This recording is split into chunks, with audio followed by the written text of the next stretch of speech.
Começando mais uma live aqui no nosso canal. Quem está vendo o vídeo pelo YouTube, é a nossa 11ª live aqui, trazendo parceiros, tanto de trabalho de prestação de serviço, quanto parceiros de fornecedores de materiais, para apresentar para vocês fornecedores de materiais que nós temos no Light Steel Frame.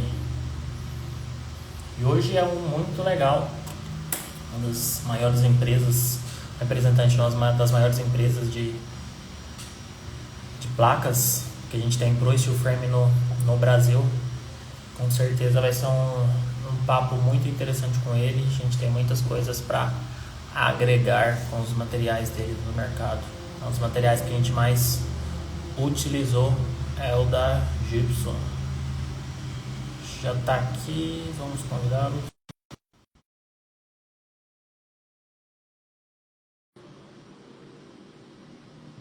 Tá dando a mesma coisa.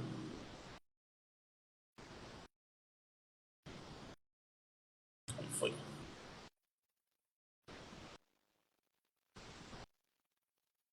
A câmera tá virada, Fábio? Não. Deixa eu ver aqui. Acho que tá. Aí.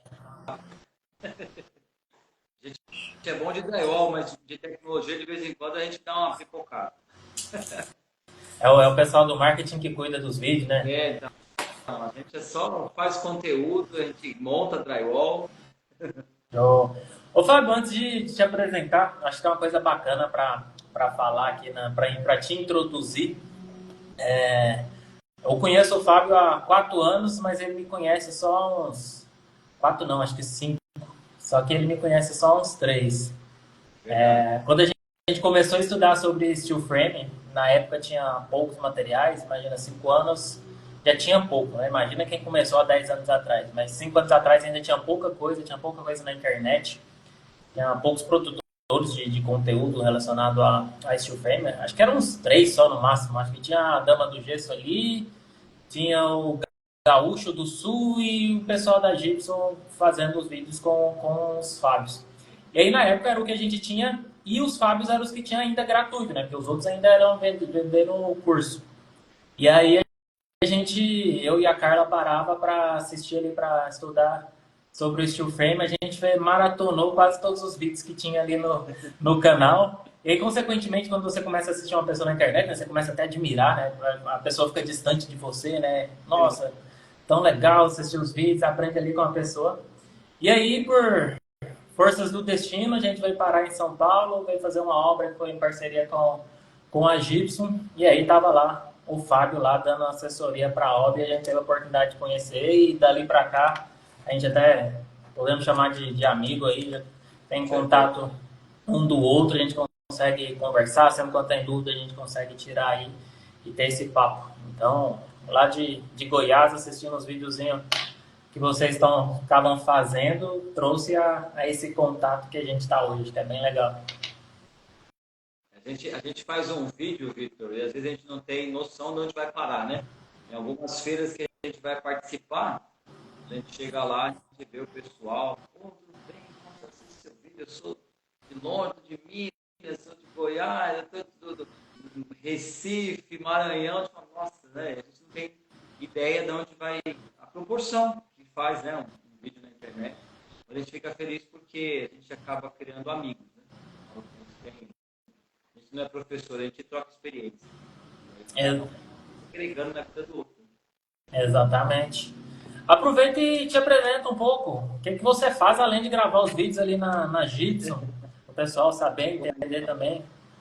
Eu sou do departamento hoje de marketing, depois brincou até agora aqui falando de marketing, né? Mas não uma mudança aqui. Nós estamos falando de marketing de treinamento e marketing de liderança. Eu sou supervisor de produtos e sistemas construtivos hoje, desde um ano aí, a gente está nessa função aqui na ETEX. Eu tenho 22 anos de mercado de construção a seco, né? Eu comecei em 2002, Né? eu entrei numa empresa. É muito interessante como eu fui parar nessa questão de construção a seco, porque eu até brinco, né? Eu era do tempo que você mandava currículo e você achava serviço pelo jornal, né? Eu era de uma outra área, de uma área de educação, e eu estava desempregado. mercado e tal, e aí eu vi um anúncio no jornal, mandei lá o meu currículo e entrei para uma empresa que trabalhava com materiais de acabamento para obra. Então, trabalhava com pisos, laminados, trabalhava com escritórios de escritório, e depois de um tempo, essa empresa entrou, teve no portfólio dela o drywall, aí eu fui me familiarizando com o drywall. Então, desde 2003 ali, foi a época que a gente começou a trabalhar já com drywall, e eu vim trabalhando. Então, eu trabalhei uma época na parte comercial, atendendo obras, né, correndo atrás de engenheiros, de construtores. Depois fui para a parte de supervisão de obras, até chegar na parte de gerência de obras.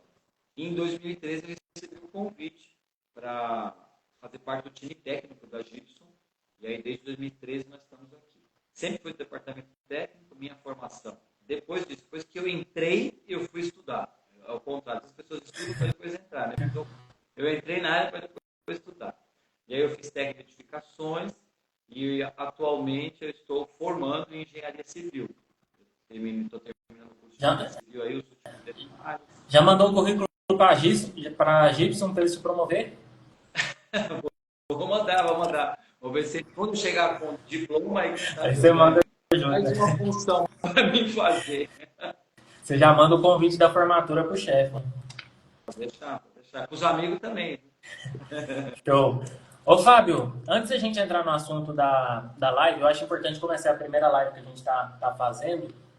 Acho importante contar um pouco do contexto da Gibson no Brasil, porque a Gibson é uma das pioneiras, né, de drywall no Brasil e, consequentemente, virou de steel frame também. Então, acho que é importante a gente contar de uma forma breve, né, que a história sempre é longa, né, mas tentar passar de uma forma breve como que foi esse processo da Gibson para o Brasil, de trazer drywall, de enfrentar um problema de início de drywall, depois esses problemas serem enfrentados, agora está em grande crescimento, e a mesma coisa depois acontecer com o steel frame, né? Então, a Gibson ela é a primeira empresa de drywall no Brasil por duas vezes. Né? A primeira empresa que se instalou em drywall no Brasil era chamada Gibson do Nordeste. Ela se instalou no Brasil no começo da década de 70. Foi quando teve a primeira fábrica de chapas de drywall aqui no Brasil. E ela é uma fábrica que foi feita ali na cidade de Petrolina. Depois disso, essa empresa foi rodando até o ano de 1993, mais ou menos. E em 94, ela não estava muito legal financeiramente, ela recebeu uma proposta de compra de uma empresa francesa chamada Lafarge. Essa empresa Lafarge comprou, então, a Gibson do Nordeste e, em 1995, é colocado como o ano da entrada do drywall no Brasil, não porque não existiam chapas, mas sim porque veio todo o know-how. E aí sim, a Lafarge Gibson foi a primeira empresa aqui. A Lafarge é uma empresa de capital aberto, ela tinha ações e uma dos acionistas dela era o Grupo ETEX. O Grupo ETEX tinha uma porcentagem.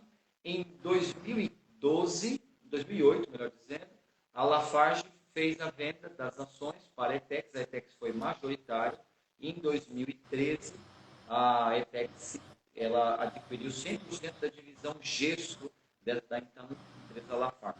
Então, nós somos pioneiros em duas vezes. Na primeira vez, quando a Gibson do Nordeste se instalou no Brasil, e depois, em 1995, quando a Lafarge veio, trouxe todo o know-how europeu. Nós somos uma escola europeia de drywall. Diferente assim, o drywall nasce nos Estados Unidos, tem também no mesmo período ali de nascimento já indícios na Europa, mas a nossa escola é uma escola francesa, né, por causa da Lafarge, e hoje belga, né, é um grupo belga. Então essa é a entrada do drywall no Brasil. Você pode colocar uma data assim, de início mesmo, 1995. Nós entramos, depois, em 1996, entrou uma outra multinacional e, na sequência, uma terceira multinacional. Hoje são 4 empresas, sendo 3 empresas multinacionais do Brasil e uma empresa nacional. E o steel frame, com certeza, deve ter sido ali nos inícios dos anos 2000, uma coisa assim? Sim. Em 2013, melhor dizendo, em 2010, nós começamos aqui no grupo a trazer as primeiras chapas de fibrocimento. O grupo já fabricava esses tipos de chapa para fechamento de steel frame, e aí nós começamos a trazer algumas chapas importadas para cá. Em 2013, na FEICOM de 2013, nós apresentamos a nossa chapa na época, que era Super Board, já no nosso estande, mostrando solução para fechamentos de estruturas em light steel frame.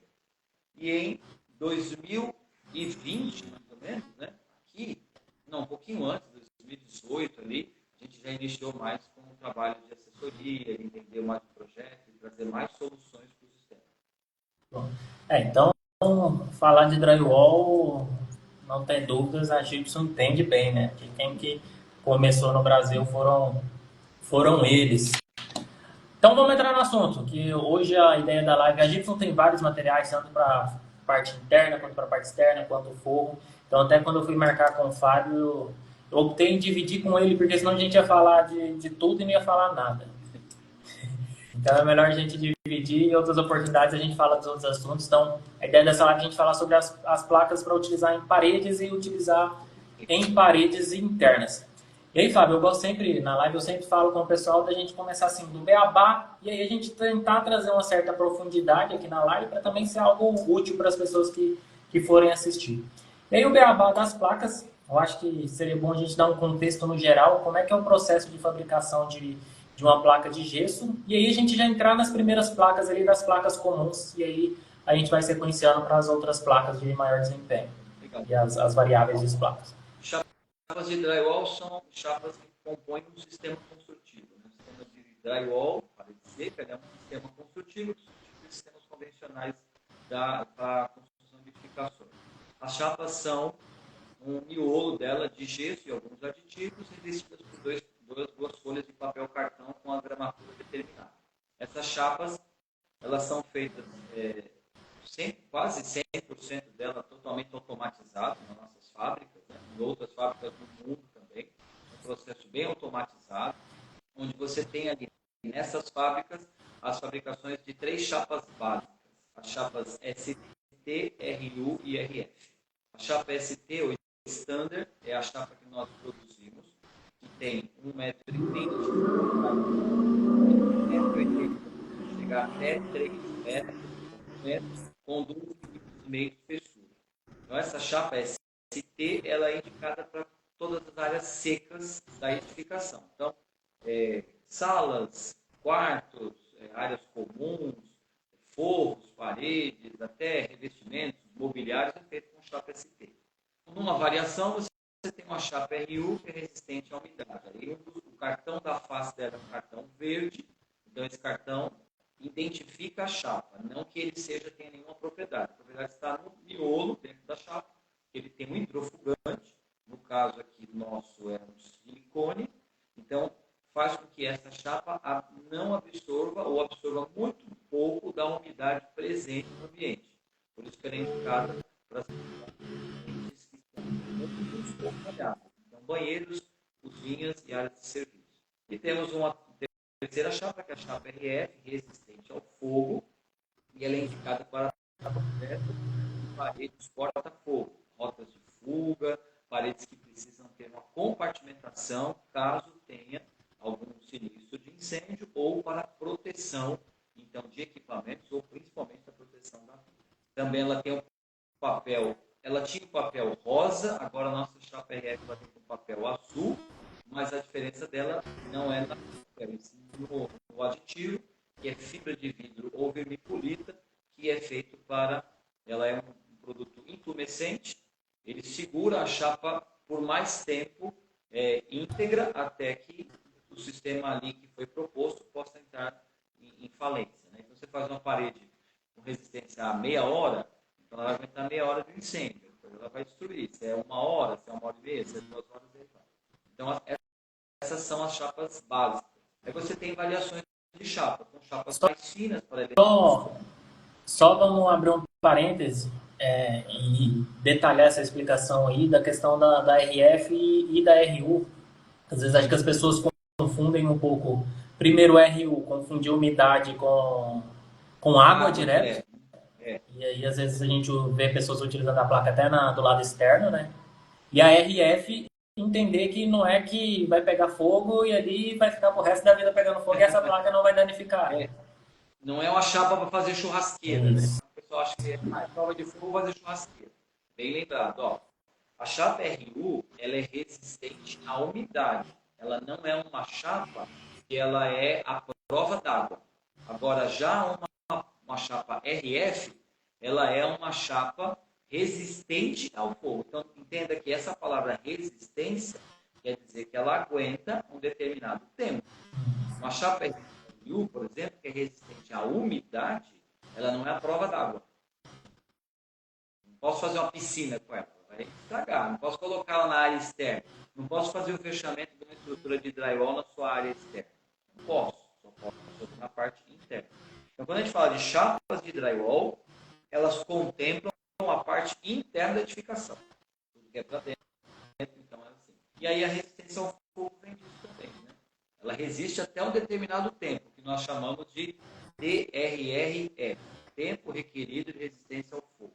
Aí a parede ela tem um tempo, e aí você projeta uma parede para aguentar meia hora, uma outra para aguentar uma hora, uma outra uma hora e meia, outra hora para 2 horas. Hoje, no Brasil, no nosso portfólio, nós temos paredes testadas até para 4 horas de resistência ao fogo. É o máximo que Oh. E aí a gente entra nas placas mais especiais, né? A gente começando pela nossa fortíssima, né? Como eu falei, aí você muda as espessuras e acrescenta nela algumas características. Então, nós temos as chapas de 15 milímetros, que é a linha de chapas fortíssimas, e elas vão ser 20% superiores no desempenho nas funções de acústica, térmica, resistência a impacto, carga e resistência a fogo. Então, elas são 20% superiores. Então, elas existem nos 3 modelos, ST, RU e RF. Então, se você quer maior eficiência numa parede RU, 20% a mais de eficiência vem de chapa. Você vai pendurar algo no drywall, que a chapa fortíssima aguenta 30, a chapa SQ, ela aguenta até 30 kg por ponto, uma bucha específica. Então, aí você tem o esforço de cisalhamento. Então, você tem essas mudanças, né? São chapas mais fortes. Então, a gente brinca, né? É a chapa que fez musculação, ela ficou mais forte. E aí você tem uma outra linha de chapas, que são chapas mais finas, mais esbeltas, com sua espessura, para elementos curvos de decoração, tanto paredes como forros. Essa aqui, né? Chapa Wave. Wave 6.4. Ela é de gesso também. E a de gesso também. A diferença dela é que dentro um dos aditivos dela, ela tem bastante fibra. E aí essas fibras que garantem essa curvatura dela sem ela vir a quebrar. Show. E tem também não sei se a gente poderia, não sei como vocês estão comportando em relação a ela hoje, mas poderia que ela é uma parte interna também, né, a Aquaboard. Hoje da Aquaboard, ela não está mais no nosso portfólio. Vou te explicar por quê. A Gibson está, tem um spoiler aqui para a galera, né? A Gibson está em vias de fazer o lançamento de uma chapa de gesso para áreas externas. E sim, essa chapa ela vai ser GWD, Gibson Weather Defense, uma chapa que já existe no nosso grupo, não no Brasil, mas fora do Brasil, e agora está sendo produzida no Brasil. Nós fizemos alguns ajustes na nossa planta, e aí ela vai ser possível ser fabricada aqui no Brasil. Então, essa chapa ela vai substituir, né, a Aquaboard, vai entrar no lugar dela, e ela vai ser uma chapa para áreas que tenham maiores ataques de intempéries. Também para fechamento de estruturas de steel frame na área externa. É a linha de chapas que agora é bem comum de se ver, que chama as glass mat. Ela não é revestida por papel cartão, é revestida por um filme de fibra de vidro, ela tem outras características, hidrofugante. Então, eu ia fazer a Carla fez essa pergunta aí, eu ia até fazer. Realmente, a gente já viu bastante. Chega churrasqueira, o pessoal simplesmente achar que vai pôr. Foi a chapa RF. E não é? Não, então, qual que é o detalhe da chapa RF? Né? A chapa RF, quando ela passa por uma questão de incêndio, vamos supor que tem uma parede lá que ela foi feita corta-fogo, e acontece um sinistro de incêndio, ela vai segurar ali o tempo requerido para o projeto. Quando for tudo controlado, essa chapa ela destruiu, ela tem que ser jogada fora. Por quê? Porque ela passa por um processo de calcinação. Ela, muito calor acaba quebrando as moléculas de água que existem na chapa, elas evaporam e aí a chapa volta a virar pó. Então, quando você coloca uma chapa RF para resistir uma churrasqueira, então imagina, eu vou lá, domingão, ligo a churrasqueira, faço churrasco, ela esquenta, aí depois ela esfria, ela esquenta, ela esfria, o que eu estou fazendo? Aos poucos, eu estou calcinando a chapa. A partir do momento que eu estou calcinando a chapa, com o tempo, ela vai vir começar a soltar o cartão, ela vai começar a ficar frágil na borda, aí ela começa a perder as propriedades dela. Por quê? Porque ela está passando por pequenos incêndios cada vez que a gente põe ela sob uma temperatura. Então, para resistir churrasqueiras, nós indicamos as chapas de fibrocimento ou uma linha de chapas que a gente tem, chamada Promate, que são chapas de silicato de cálcio. São chapas, essa chapa Promate de silicato de cálcio, ela é quase um tijolo refratário. Só para vocês terem uma ideia, né? Falando assim a grosso modo. Então, ela sim é indicada, pode ser colocada, ela não tem cartão, então é uma chapa diferenciada. Mas para churrasqueira não é indicada a chapa RF. Aproveitando esse gancho, Colocar RF ou colocar ST é a mesma coisa, não vai mudar nada. Quer dizer, as duas. Aproveitando esse gancho, vamos até falar de, acho que quando tem algum problema em obra, eu já vi que normalmente mandam você, então você deve ter muitos casos de problemas em obra. O que é o que você mais vê, falando de paredes internas, qual que são os erros que você mais presencia assim, de execução, desde os mais bobos até algo que, nossa, esse aprendi nesse erro aqui mesmo. Então, a gente fala assim, né? O drywall ele é um show de tecnologia, mas bem montado. Quando é mal montado, ele é um show de horror. Então, esses são detalhes assim. Então, ao longo desses 12 anos aí que a gente está no Gibson, fazendo mais essa questão de acompanhamento, de consultoria técnica, né? A gente na outra empresa tocava muita obra. Né? Então, obra você sabe como é, você trabalha com isso, sabe? É uma obra em cima da outra, engatada em cima da outra, você tem que dar conta de entregar aqui dentro do prazo. Aqui já tem um ritmo um pouco diferente, porque você precisa fazer essa vistoria técnica. Então, eu já peguei os erros mais comuns, os parafusos errados para prender estrutura, desde usar o parafuso próprio para prender estrutura, uso parafuso de chapa, então isso deixa a estrutura solta. A não fixação dos montantes nas guias, já pegou bastante isso. O uso da chapa errada, então você está lá numa área úmida, está usando a chapa branca, está numa área seca, está usando a chapa RU, mas por que é errado? Porque está gastando mais do que precisava. Porque muito erro assim, de desempenho, parede muito alta, feita com montante de 48 milímetros, 70 milímetros, parede de 6, 7, 8 metros de altura. Eu cheguei a visitar um cinema uma vez que a parede foi dimensionada errada, a parede balançava. Caramba. Terrível, medo terrível daquilo de montar.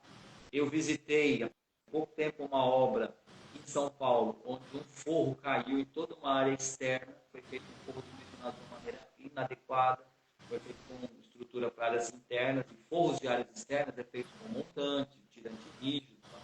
Deu um pé de vento lá e o forro balançou de uma tal forma, onde ele não tinha dilatação, o forro todo veio abaixo. Então, são alguns problemas que a gente pega. Aí, instalações é um problema muito grande do sistema, porque mesmo que os nossos montadores saibam montar, ou as pessoas que fazem instalações elétricas e hidráulicas não estão familiarizadas com o sistema.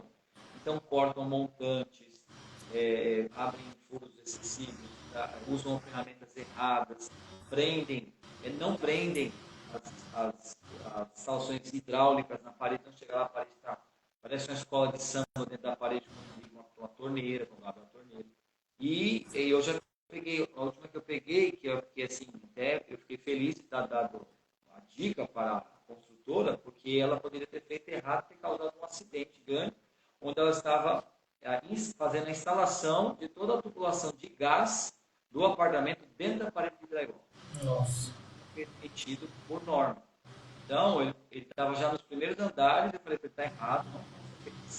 Se ele deixa ou ele não ia ter o abastecimento do bombeiro, ou se o bombeiro, como era uma cidade do interior de Santa Catarina, se o bombeiro lá não percebesse, poderia causar um acidente tremendo, se tivesse um tipo de vazamento.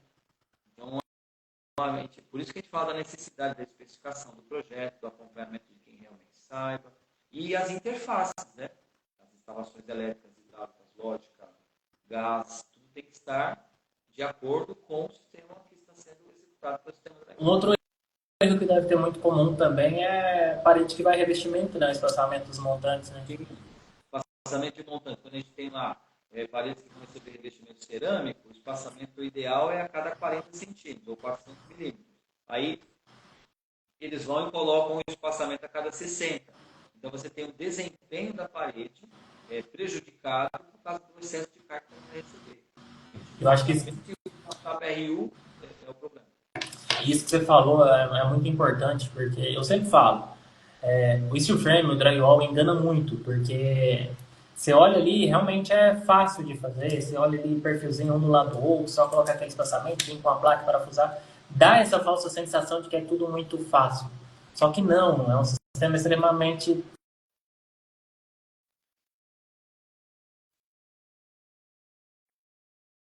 gente, ó, sentando aqui na cadeira na frente do computador, especificando, analisando cada parede, o que, que vai ter.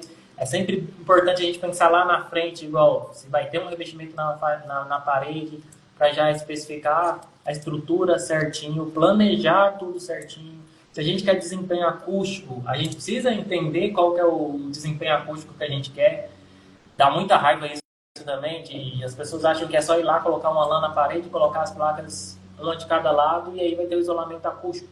Às vezes até o marketing do steel frame é meio fajuto, né, por causa disso, né, porque vende que o sistema tem isolamento acústico e aí as pessoas acham que é só isso, né, vai lá, coloca qualquer lã, coloca uma placa de cada lado e vai ter, não vai escutar nada de um lado para o outro. Mas não, a gente tem que ser intencional, né, que nível de isolamento que a gente quer.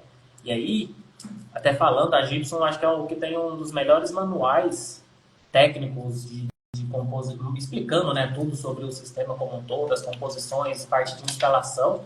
E aí lá no manual deles tem lá, você quer tal isolamento, você vai usar tantas placas. Quer um X isolamento, uma placa de cada lado. Quer melhorar o isolamento, duas placas de cada lado. Quer melhorar, aumenta a espessura da lâmpada. Então tem lá todas as especificações. A gente precisa de entender desde o começo o que a gente quer.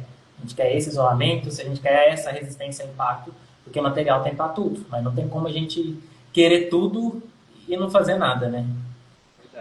Isso é muito parecido, eu estava vendo até outro dia na internet aí, um engenheiro calculista, né? Ele pegou um vídeo de um pedreiro, e o pedreiro estava mostrando lá as sapatas de uma obra, e falando assim, o meu cliente queria contratar um engenheiro, mas aqui eu nem preciso, estou fazendo as sapatas aqui e tal, e era uma edificação de 3 andares, ele estava fazendo uma sapatinha de 50 por 50, aí o engenheiro falou assim, vamos calcular isso aqui. Aí ele calculou e falou assim, eu tenho que estou colocando muita carga, mas se fosse só a carga mais que tem de tabela, uma sapata de 1,20 por 1 metro. Então, às vezes as pessoas acham que sabem e fazem errado. Então, salvo as devidas proporções, né? O drywall é assim. Ele é simples, como você falou, guia, montante, chapa a chapa, dá acabamento para resolver o problema, mas quando eu faço uma divisória, tudo bem. É só uma divisória, não tenho nenhuma observação a ela, nenhum desempenho, tudo bem. Tanto faz eu usar o drywall como um madeirite, como uma divisória naval, elas todas vão ter o mesmo desempenho. Mas quando eu uso o drywall como realmente um sistema de vedação, que é o que ele significa, né? Sistema de vedação vertical interno, aí ele tem desempenho, né? Então ele tem que aguentar. Uma pessoa tropeça e cai na parede. Ela não pode cair essa parede. Ela tem que ter um tempo de resistência ao fogo, ela tem que ter quanto que ela aguenta de carga, qual é a altura que ela vence. Então, tudo isso é feito através dos testes. Os testes geram laudos, os laudos geram manuais, os manuais geram segurança para quem executa o serviço e quem recebe. Exatamente. E outra dúvida comum do pessoal quando a gente fala de chapa interna, e que às vezes não, na maioria dos casos tem falta de planejamento em relação a isso também, é em relação à fixação. Porque a gente tem dois tipos de ações de carga numa parede, né? Tem a de momento ali e a de cisalhamento. E aí, para cada um, a gente precisa de planejar essa parede de uma forma, né? O importante é nós sabermos, quando eu falo assim, quando eu vou falar sobre justamente sobre carga na parede de drywall, eu sempre falo, eu faço de trás para frente, eu brinco com as pessoas que eu dou treinamento. Primeiro você precisa saber qual é a carga que você vai prender na parede de drywall. Quanto pesa o que você vai prender. Segundo lugar, qual tipo de esforço que faz. Ou é o cisalhamento que é paralelo à parede, ou é o de arranque que você gira, que faz o momento que a gente fala, que quer arrancar. Até dou exemplo sempre da mão francesa, que é fácil de entender. O penduro passa uma força aqui na ponta da mão francesa, ela quer arrancar a buchinha que está presa na parede, não um arranque. Entendendo isso, aí eu vou para o sistema. Então eu sei quanto pesa e qual é o esforço que vai fazer. Maravilha. E agora? Agora eu vou lá para o meu sistema. Se for na chapa de drywall, ela vai aguentar 15 kg no cisalhamento e apenas 3 kg no arranque. É baixo o arranque. O cisalhamento tem uma carga boa, mas o arranque não é. Então, se eu tenho algo mais pesado no arranque, então eu tenho outro lugar. O que é legal no sistema drywall? Que eu sei cada uma das partes e quanto aguenta de carga e esforço mecânico cada uma das partes. Então, se a chapa ela pede um esforço de arranque, ela vai custar só 3 kg, desalhamento 15. Se eu tenho maior, eu posso procurar um montante dentro da parede. Então, com o ímã, mesmo que a parede estiver pintada, com o ímã eu consigo achar o montante, e no montante eu tenho 30 quilos no momento. Né? Colocar a mão francesa presa no montante, ela vai aguentar 30 quilos no momento. Se eu colocar duas mãos francesas, uma em cada montante, vai para 5 quilos. Estou pedindo a carga. Ah, mas aonde eu quero prender não bater onde está o montante, aí eu tenho os reforços. O reforço metálico vai aguentar os mesmos 30 quilos, que é a platina que você vai prender entre os montantes, na parte interna da parede, ou a madeira, que vai para 50 quilos por ponto, sempre no arranque. Então, eu descobrindo que é qual a carga, qual o esforço, eu escolho onde eu vou prender. Legal. E, Fábio, agora voltando ali no assunto dos materiais, você até comentou que um dos erros é a questão da utilização, por exemplo, de parafusos errados. E aí eu queria falar num contexto que é importante do steel frame como um todo, que sempre a gente fala da importância de utilizar o sistema de cada empresa para a gente evitar problemas, porque cada empresa faz os testes com seus materiais. Então não é que não vai funcionar com outro material, às vezes pode até funcionar, só que a Gibson, por exemplo, não vai conseguir dar garantia porque eles não fizeram testes com esses outros materiais. Então eu queria que você falasse um pouquinho a importância disso, falando aí das paredes internas, que a gente teria placa, parafuso, você comentou um pouco da importância do parafuso correto. E depois ainda a gente tem outra fase muito importante, que às vezes eu também acho que o povo ainda no Brasil não sabe fazer direito. A gente tem muito problema ainda no tratamento de junta, falando de estética e qualidade do tratamento de junta.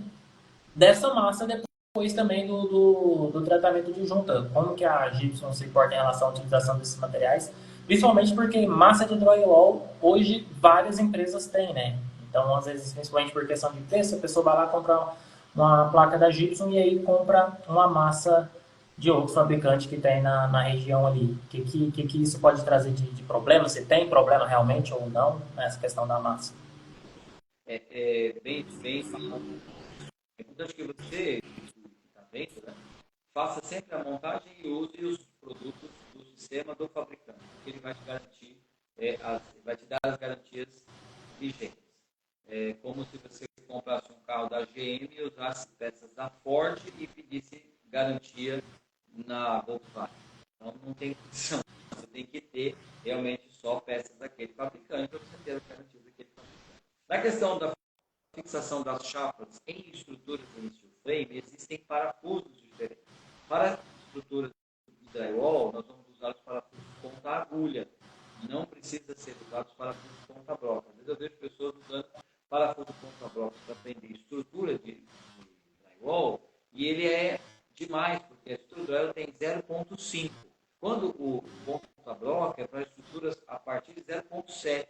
Aí você usa um ponta broca para prender numa estrutura de drywall, que é 0,5, o furo não dá o aperto, o parafuso não dá o aperto necessário.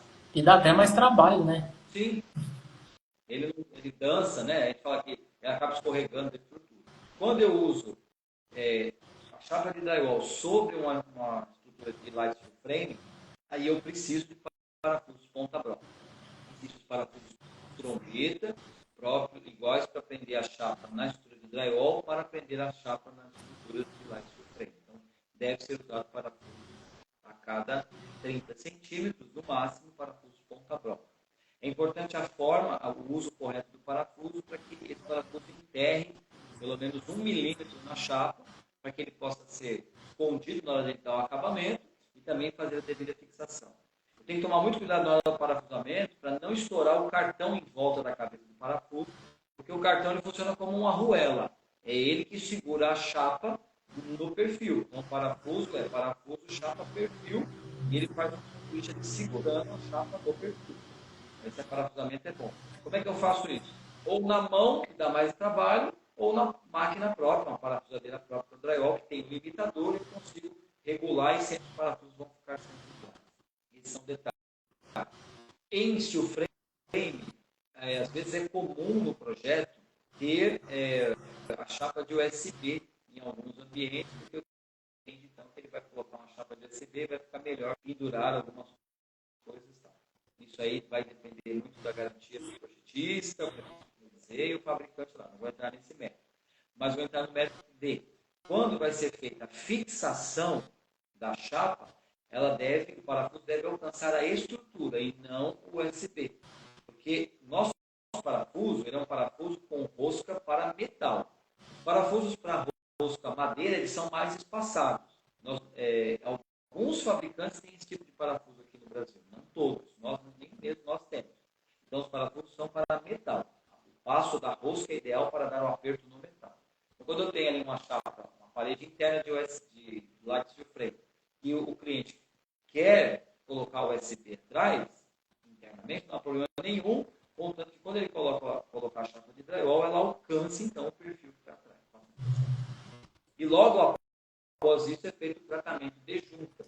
Outra coisa, o tratamento de juntas no sistema drywall não pode ser usado gesso. É usar o danado do gesso, que é rápido, é barato, mexa ali, passa de aplicar e acabou. Então não pode ser usado. Na norma fala, não deve ser feito o tratamento de juntas com gesso. O que é indicado? Massas em pó ou massas prontas. As massas que vendem no mercado. Tem várias. A Gibson também tem as delas. Nós temos a massa pronta e temos a massa em pó. A diferença básica das duas é o tempo de secagem. A em pó vai secar mais rápido, a em balde pronta vai demorar mais para secar. Dependendo do teu trabalho, você precisa de um tempo maior de aplicação. Escolha a massa pronta. Se você quer mais rápido, só para você terminar mais rápido, então você escolhe a massa em pó. E as fitas você vai usar ou a fita de papel ou a fita telada. A fita telada não está presente na norma, mas ela está presente no PSQ. O que isso quer dizer? A norma está passando por revisão. Eu acho que esse ano sai a revisão da norma, até aí mais um spoiler, né? A norma 15758 da norma do drywall, ela vai deixar de ser parte 1, 2 e 3, ela vai ser apenas uma norma apenas agora, vai ser a 15758, vai ter parte nenhuma, e ela já vai contemplar as partes de parede, forros e revestimento. Vai falar sobre a fita telada, que agora ela está adequada ao PSI. Então essas são as fitas. E garantir que as demãos de massa sejam seguidas. Então, se eu tenho lá de 2 a 3 demãos, não adianta eu aplicar uma só grossa que eu acho que está resolvido. Independente se vai passar massa corrida depois, tem que dar as demãos. Porque a massa, além de ela dar o tratamento, ela iguala a superfície, ela ajuda a parede mecanicamente, porque, vou colocar assim de uma maneira mais simples, ela solda as chapas uma na outra, mudando aquela estrutura monolítica. Então, eu preciso fazer o tratamento. Mesmo se eu vou, por exemplo, alguns perguntam assim, mas eu vou fazer um revestimento cerâmico, eu não preciso tratar junto. Aí que você precisa tratar junto. Pelo menos a primeira etapa, massa, fita, massa, ou fita e massa, é importante por quê? Porque você une as chapas, deixa a estrutura monolítica e aí sim você faz cerâmica. Protege a argamassa de entrar no espaço e chegar no perfil. Então você sela a parede e assim libera a instalação. Fábio, acho que vamos encerrando. Tá dando nosso horário, né? Acho que para encerrar a gente pode comentar um pouquinho, né, do canal de vocês. Acho que você tá desde a criação, né, do papo de montador ali. Como é que, não sei se você participou do nascimento da ideia também, ou se só te chamaram e colocaram lá para fazer. Como é que foi essa ideia de fazer e divulgar também, né, para quem assistir a live e poder ir lá assistir os vídeos depois? Na realidade, a ideia do papo de montador, eu que tive, a partir de mim, essa ideia. Foi um projeto que eu apresentei no nosso departamento de marketing na época. Falei com o Fiore, né? Eu falei, você topa? Ele falou, topo. Mas a ideia, assim, né? Então você é o criador. Não. Uma ideia, ela é 1% de inspiração e 99% de transpiração, como diz o Bernardinho, né? Então, a ideia, ela é uma pontinha de todo um trabalho que se faz. Eu tive a ideia, mas aí o Fiore é meu parceiro de trabalho e de vida, é um amigo particular, né? Ele acampou comigo junto com essa ideia, né? Encarou essa ideia junto comigo. E aí a gente começou, a gente preparou tudo. Então, do papo de montador, a gente tanto faz os roteiros, prepara lá, monta o cenário, grava e depois desmonta tudo, porque isso é gravado no nosso centro de treinamento, que depois tem que virar o nosso espaço de treinamento de novo. Nós gravamos normalmente 30, 40 programas numa semana, e depois eles são passados semanalmente. A gente para uma semana, porque a gente tem outras atividades aqui dentro do departamento técnico e de treinamentos. Né? Então, o Papo do Montador, ele nasceu de dicas simples para os montadores, com vídeos curtos, onde o montador pudesse assistir até em cima do andaime ou em cima da escada. Então, essa foi a ideia. Dicas rápidas do que é o nosso treinamento. A gente ministra treinamento de 3 dias de montagem de drywall, 3 dias de montagem de light steel frame, e aí a gente pegou esse treinamento e dividiu em vários pedacinhos, fora as perguntas que vai aparecendo, outras coisas que não dá tempo de a gente passar no treinamento, então a gente foi fazendo assim. Nasceu-se então o canal Papo de Montador, que você consegue ver ele aí pela página da Gibson, no YouTube, você colocar lá Papo de Montador ou Gibson, você vai ter. Nós gravamos temporadas, então vocês têm as temporadas lá, e aí cada temporada tem sobre assuntos diferentes. Mais de um assunto, menos de outro assunto. E hoje, para agregar com o Papo de Montador, a gente tem o canal do Gipseiro, gipseiro.com.br, é uma plataforma online de ensino, onde você entra, se inscreve na plataforma e pode fazer os cursos da Gipsy. Esses cursos são certificados por uma empresa de ensino, uma entidade de ensino, né? E ela, ali então, ela fornece esse certificado, é um certificado reconhecido pelo MEC, engenharia, e eles têm aquele esquema de horas complementares e tem matado suas horas complementares, os cursos dentro que a gente ministra lá no Gipseiro. Então, hoje a Gibson tem esses canais de conhecimento para as pessoas. Tem a plataforma Gipseiro e tem também o Papo de Montador. É isso aí. É aquele negócio. Para quem não é preguiçoso, tem muita coisa aí, tudo gratuito. É só debruçar, assistir, entender isso aqui que a gente falou no início da live, principalmente quem quiser. Acho que é para os dois lados. Quem quer começar a parte profissionais, que querem começar a trabalhar com steel frame, com drywall, entender que é um sistema técnico que precisa de estudar, precisa de aprender a técnica construtiva. E também para cliente que vai investir em construções assim, entender que não adianta vir com a mentalidade lá de alvenaria, de jeitinho, de tudo rápido, de tudo de qualquer jeito, que não vai funcionar. Aquela ideia. Se for para vir de qualquer jeito, é melhor fazer de alvenaria, né? Porque os problemas você resolve de outra forma. Certeza. Então a gente fala assim, ó, essas dicas, né? Esse conhecimento ele é gratuito. Né? E a gente faz com o maior carinho do mundo, porque para nós é de extremo interesse que o sistema da EL seja montado direito. Porque se ele for montado errado, as pessoas vão desacreditar. Se você pensar assim, nós entramos efetivamente no Brasil desde 1995 e ainda não alcançamos 50% do mercado. Estou dizendo 50% do mercado da construção a seco. As obras ainda são muito convencionais. Por que isso?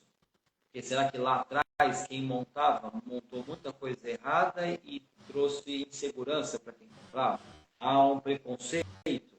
Pode ser N coisas, mas o importante é que agora, nós só podemos mexer no agora, né, porque o passado não tem mais que mexer, mas agora, se nós montarmos cada vez melhor, certo, dentro das normas, com desempenhos ideais, as pessoas vão ter confiança e nós vamos mudar a mentalidade. Você fez engenharia, eu estou terminando. Na faculdade a gente escuta muito pouco sobre construção civil. Agora, olha que coisa interessante. Nós estamos dentro hoje de uma faculdade, nosso centro de treinamento, e lá eles têm o curso de engenharia, arquitetura e tecnificações. E a partir do ano passado, a matéria de construção a seco e a prática de montagem de drywall, ela faz parte do currículo do curso técnico do Instituto Federal de São Paulo. Então, o aluno que faz tecnificações vai sair de lá sabendo montar e conhecendo o sistema drywall. Então, isso é um passo para a gente poder entrar um dia na universidade, nos currículos de engenharia, né, nas grades de engenharia e arquitetura, para que esse pessoal saia da faculdade conhecendo o sistema e não tenha medo dele em colocar nos seus projetos e colocar uma obra. Eu sou formado no Instituto Federal também, mas acho que se for lá no meu perguntar sobre steel frame, até hoje ninguém deve saber de nada. É, eu tenho professores lá que você fala de drywall e fala, isso aí não é bom, não é eficaz, não aguenta. Não conhece. Porque fica, eu entendo, as pessoas acabam tendo uma linha de estudo. Né? A pessoa está lá na faculdade, você sabe, são N matérias, N ciências. Aí ele vai, eu trabalho aqui com mecânica do solo. Ele é fantástico em mecânica do solo, se você perguntar para ele alguma coisa sobre estrutura metálica, ele não sabe. É a linha que ele escolheu. Né? Mas existem professores também de tecnologia das construções que têm nos procurado, têm procurado materiais, têm chamado nossas palestras e têm melhorado, sim. Com certeza as coisas estão mudando e a gente caminha, mais uma vez, com o conhecimento, é o conhecimento que vai fazer esse sistema construtivo se firmar no Brasil. Acho que é isso mesmo, é o mundo que cada um vive. E até um pouco da ideia que eu tive quando eu comecei a fazer essas lives, eu quero realmente diversificar, eu quero tentar trazer o máximo de empresas que tem que trabalhar no mercado de construção a seco, para realmente mostrar. Porque quando eu comecei a trabalhar com o steel frame, eu tive que ir conhecendo apanhando, eu tive que entrar no mercado de uma forma apanhando assim, e cheguei aqui em Sorocaba. Mas acho que não precisa todo mundo apanhar o que eu apanhei para trabalhar com o sistema em si. E aí tem essa dificuldade, né? Quem está começando a pesquisar, às vezes tem uma dificuldade de chegar na informação mais correta possível. Então a ideia que eu tive com as lives foi isso: aproveitar os contatos que eu consegui ter hoje para trazer isso, mostrar as várias opções de materiais que a gente tem, mostrar o mercado gigantesco, as indústrias que têm, os investimentos que as indústrias fazem. A Gibson, por exemplo, se eu não me engano, está abrindo uma nova fábrica também, não é? No Brasil. A Gibson, na realidade, ela está com a chapa de Petrolina, que é a primeira chapa do Brasil, ela é nossa. Né? Nós temos uma fábrica, uma planta em Santa Cruz, e estamos no estudo para, do lado, abrir uma nova fábrica e ampliar também a nossa linha de produção. Né? Mas tudo está sendo estudado. O grupo, como eu falei, é uma empresa multinacional, o grupo belga, que olha sempre para o Brasil com um enorme potencial. Eles olham o Brasil, o tamanho do Brasil, e falam assim, é impossível um país desse construir ainda de métodos mais antigos. E nós vemos, assim, eles falam, né, nós vemos uma enorme capacidade da construção a seco no Brasil. Um país tropical, um país que não tem grandes intempéries, né, mudanças climáticas muito grandes, terremoto, tufão. Nós, graças a Deus, somos um país abençoado aqui, onde a construção a seco poderia ir de vento em popa. Né? Mas está se andando a passos curtos, mas firmes. Quando você percebe lá a produção do drywall no Brasil desde 1995, você vê sempre uma crescente. Não cresceu e caiu, sabe? Sempre crescente. Ou seja, a passos curtos, mas firmes, para que nós não tenhamos retornos, regressos, e sim, cada vez mais melhorando o sistema construtivo. E é importante a gente mostrar e falar assim, porque é aquele negócio, né? Tá muito acima da gente, ninguém é louco de investir milhões aqui para abrir fábrica, fazer isso para um negócio que não funciona, né? Então, é importante a gente falar, mostrar que Nós temos aqui grandes escolas de engenharia, mas lugares como os Estados Unidos, Oceania, Austrália, né, Japão, a própria Europa também tem. E lá eles usam construção a seco. Quer dizer, as escolas deles lá são piores do que as nossas? Não, né? Então, acredito que é uma linha que a gente precisa ultrapassar e cada vez mais. Hoje, no mundo corporativo, o drywall é totalmente aceito. Dentro de hospitais, o drywall não tem problema nenhum. O desafio hoje é o residencial. O residencial hoje é o desafio. As pessoas aceitarem dentro de casa. E muitos empreendimentos em São Paulo têm mudado em empreendimentos verticais, onde esses apartamentos estão sendo feitos 100% em drywall. Então, as pessoas já estão adquirindo. Antigamente, as pessoas tinham medo, hoje compram tranquilamente. Né? Então, isso está mudando. Agora, você tem um grande déficit habitacional no interior de São Paulo, casas, que é muito mais comum ter casas no interior de São Paulo do que construções verticais, e ainda o pessoal tem uma certa resistência. Eu acho que quando a gente conseguir quebrar essa resistência, o mercado vai dar um up bem considerável. Isso aí. Fábio, brigadão. Acho que vamos encerrar, senão você vai atrasar do seu médico aí, vai dar ruim, pra você remarcar médico em São Paulo, deve ser uma loucura. Obrigado aí pela disponibilidade, por ter aceitado participar da live. Acho que a gente conseguiu falar um pouquinho, na verdade, um pouquinho não, conseguimos falar bastante, passamos bastante sobre a parede, as importâncias, conseguimos falar de problemas, as boas práticas. As boas práticas é só um. Tem lá o manual da Gibson, é seguir o que fala. Vai comprar a placa da Gibson, segue o que eles recomendam lá e pronto, que vai ser um sucesso. Não tem segredo, né? E claro, né? Precisa de uma pessoa com a mão boa ali para fazer o serviço, senão também não fecha a conta. Mas... É um profissional treinado, gabaritado, que vai entregar para você.